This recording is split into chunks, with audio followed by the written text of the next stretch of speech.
Welcome to the March TBR. I am losing my mind and I didn't paint my nails. Off to a great start. Today we're going to be talking about all of the books that I am planning on reading in March. But first I wanted to do a little PSA slash personal rant. If you watched my February TBR, you would know one of the books I was the most hyped for was The Project by Courtney Summers. And I had been basically refreshing the library page every single day to see if the book had shown up, and it never did. And then one day I was on the Libby app and I searched for it and it had been there like for weeks. Like I ended up being the 9th hold on that list. So then I did a little bit more investigation and realized that my library's website and my library's Overdrive site and my library's Libby all had totally different content. So that was understandably frustrating. So I'm like frantically searching now for everything that I thought the library didn't have. Maybe they'll have it now. And like, there were quite a few things on there. So it might be worthwhile for you to go and check your own library and see if maybe all of the different apps that they use might have different content. Why is it happening? I have no idea, but at least now I know. That's enough of a rant for now. Let's get into the books that I want to read in March. So March is my birthday month. So what we're going to be trying to do is get in as many 5-star reads as we possibly can. And we're especially going to be focusing on thrillers. I've been craving thrillers lately, and a bunch of like my most anticipated books were all thrillers, so there might be a lot of those in March. But we're going to start off with something that is not a 5-star prediction. I mean, I hope everything I read is a 5-star, but not an official 5-star prediction. Just sort of a fun slash not fun read. And that is the Decameron Project by the New York Times. 29 news stories from the pandemic. So this is a collection that the New York Times put together of a bunch of different authors, sort of pandemic related. I don't think they're all COVID related, especially because this came out fairly early on in the COVID times, like April or something. We were so naive back in April. We didn't know what we were getting into. So there's a ton of huge authors in here. Victor LaValle, Mona Awad, Tommy Orange, Margaret Atwood, like there's tons of them. And it's this tiny, tiny little book. And so I figured for the 1-year anniversary of where I live for the pandemic, this would be a fun slash not fun read. So I'm gonna do it. Next up, we have my obligatory picks for the 2 challenges that I've given myself every month. One is to read a book that came out in the current month but not the current year. And for that, I've picked My Lovely Wife by Samantha Downing. This is something that's been on my radar for a really long time. It's a thriller. Apparently it's about a couple who murders people together. I literally know nothing but like the hearsay of the internet, so I'm very excited about this one. I have a backup pick that I actually might also try to pick up, and that is Polar Vortex by Shani Mutu. This one is mostly just because I've heard really good things about it, and March is the last official time that we're going to be considered in winter to read a wintry book. I know where I am, I'll still get snow until who knows when, but this is one that I've been really interested in too, so hopefully. My other obligatory category for each month is to participate in the Buzzword Readathon, and this month the buzzword is time. So I have a couple of picks for that.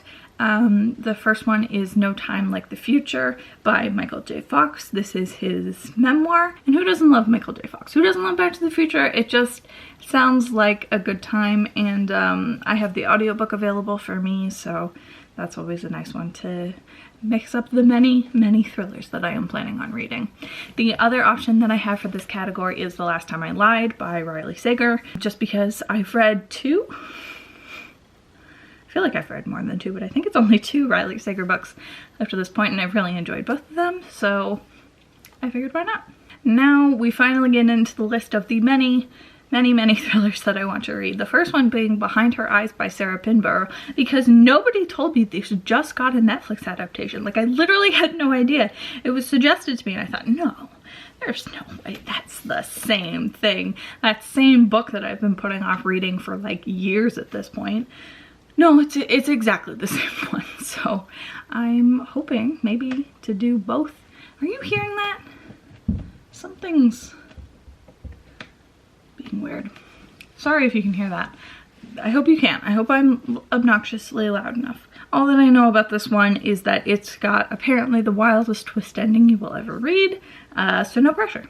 I've already mentioned The Project by Courtney Summers. That's definitely on this list, but because I got to it so late at the library, I might not be able to get it in March, so fingers crossed that I do, but I'm not going to hold my breath for it. The next thriller that I want to mention is Hench by Natalie, Zina, Walschots.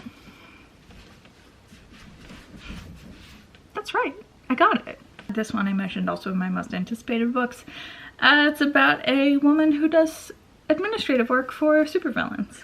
You didn't have to tell me anything else, I'm already sold. The next book that I want to mention is Get Even by Gretchen McNeil. Listen, why did I pick it up? Let's find out. Let's read the back. So all of these girls share one very big secret. They're all members of Don't Get Mad, a secret society that anonymously takes revenge on the school's bullies, mean girls, and tyrannical teachers. But when their latest target ends up dead with a bloody DGM card in his hands, the girl realizes that they're not as anonymous as they thought, and that someone now wants revenge on them. Why I picked this up is kind of a mystery to me. I felt compelled to. It drew me in for some unknown reason. Apparently it also has a Netflix adaptation. Let's find out, but like, I'm just in the mood for an evil girl gang, I guess. Yeah, wait, 370 pages, that's a... Oops. This is definitely an outside pick for me, but I feel really good about it. I've kind of been in a reading slump lately. Not like an official reading slump. It's also more just like a life slump where I'm not motivated to do anything, let alone read, which I'm sure is common for a lot of people right now. But what I've discovered is that I just need to do audiobooks. Because the problem is I'm still a little bit of a snob about audiobooks. Like, not for other people, audiobooks totally count as reading, please do, but like in my own mind, I definitely feel like it doesn't count quite as much as a real book. Like an audiobook is basically the same as reading 75% of a book. It's dumb. It's just something that I have to get over, and I've noticed the audiobooks have been super good for my slump, so I'm really going to try to focus on that in March. Next, I have not a thriller, but not a thriller. It is The Killer's Shadow by John E. Douglas. This is the same author of Mindhunter, also a Netflix adaptation. I guess Netflix just kind of took over everything and I didn't even notice. So I've read his two previous books, Mindhunter and Across the Table, I believe are what they're both called. And they were both excellent. They're really insightful and like right on the border of being scientific while also being super creepy and scary. So this is his latest book. I believe it's about a white supremacist they're trying to track down, but it sounds great and I have the audiobook, so I'm gonna try to give her a go. I feel like this TBR just keeps getting longer and I'm not gonna have time for everything, but I really want to read all of these things. These are all like legit 5-star reads. Hopefully this will look like a seamless transition because I stopped filming and then immediately realized a bunch of things that I forgot to say. I feel like I black out when I start filming and it's a problem. Like I take notes, I know what I'm supposed to say, and then I just like don't read them. I don't know. It's one of those days, man. So what I wanted to mention is that I bought a couple new books for some videos that I'm planning, and I'm hoping I'm gonna get them up in March. But one of the books that I bought for that was Pygmalion by George Bernard Shaw.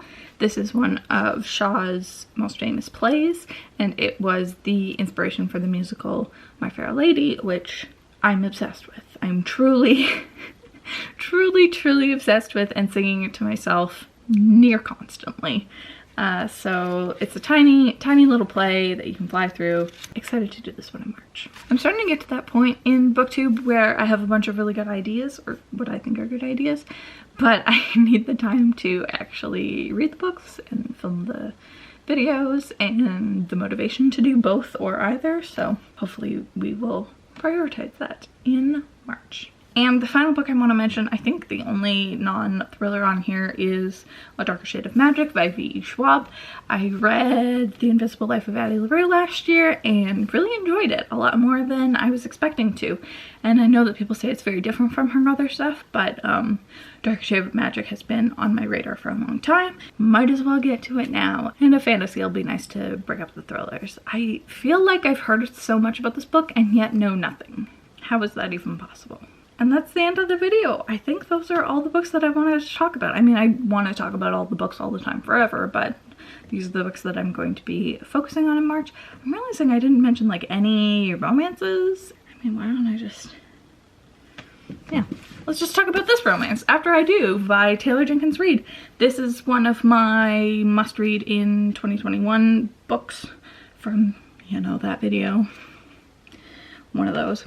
But I've had this book forever and I'm really interested in it. I think this actually might not be the best pick for romance since I don't think it's one of those happily ever afters that you expect. Taylor Jenkins Reid's most recent novels are historical fiction, romance, but very sad and very character driven, more so than like relationship driven. Is that a valid statement?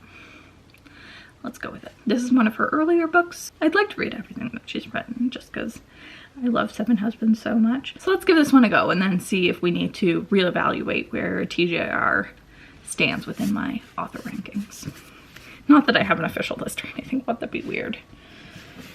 I don't, but now I'm realizing I probably should.